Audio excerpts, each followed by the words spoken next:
Dans les années 90, la Russie, le grand public et les associations découvrent le système d'institutionnalisation systématique des enfants en situation de handicap dans des résidences de grande échelle, d'environ 300 résidents, où les enfants sont obligés de vivre dans les chambres de 20 à 30 personnes, où ils sont pris en charge par 2 à 3 aides-soignantes qui ont seulement le temps de les laver, de les nourrir rapidement et de les changer. Il n'y a aucune prise en charge éducative ou de développement avec ces enfants qui ne peuvent pas créer des liens émotionnels avec des adultes de référence, ce qui crée chez les enfants des surhandicaps importants, des maltraitances, des abus qui sont systématiques dans l'institution.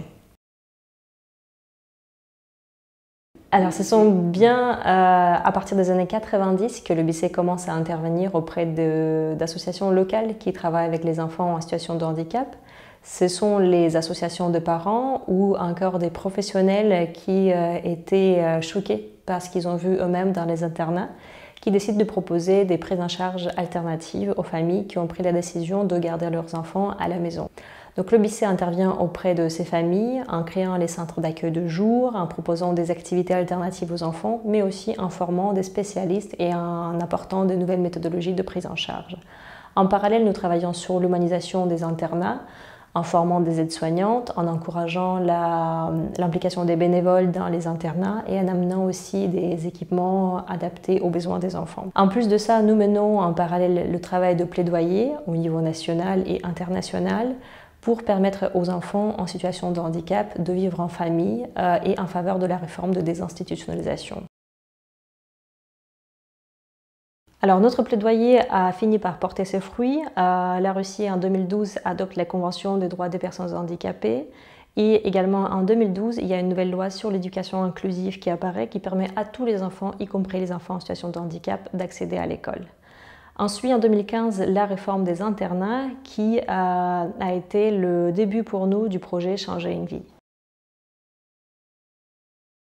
La première étape du projet Changer une vie a été consacrée à la création d'un premier foyer de type familial à Moscou pour les enfants avec des handicaps lourds et multiples qui ont jusque-là vécu toute leur vie dans une institution. Tandis que la deuxième étape était consacrée au monitoring des internats. Avec des experts, nous avons conduit des monitorings des internats dans le but de leur donner des recommandations. Déjà, après la première année de désinstitutionnalisation des enfants, il y a eu des changements très directs. Les enfants ont pris du poids et ont grandi. C'est quelque chose qui était vraiment très facile à mesurer. Les enfants ont acquis beaucoup de compétences de vie quotidienne.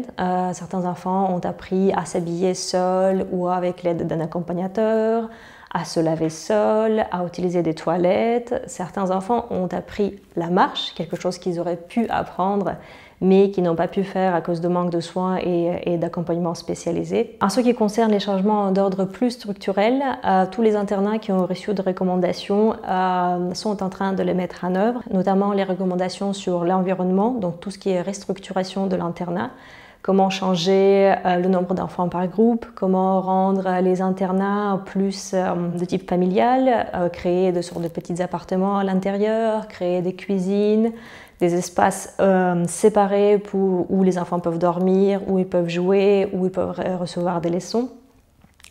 Et il y a eu également tout ce qui est le développement aussi de la vie pratique des enfants, la personnalisation de leurs affaires pour permettre aux enfants d'avoir plus d'espace personnel à eux dans un internat et aussi le développement de la vie quotidienne. Le développement des sorties avec des enfants, avec l'implication beaucoup de bénévoles dans les internats.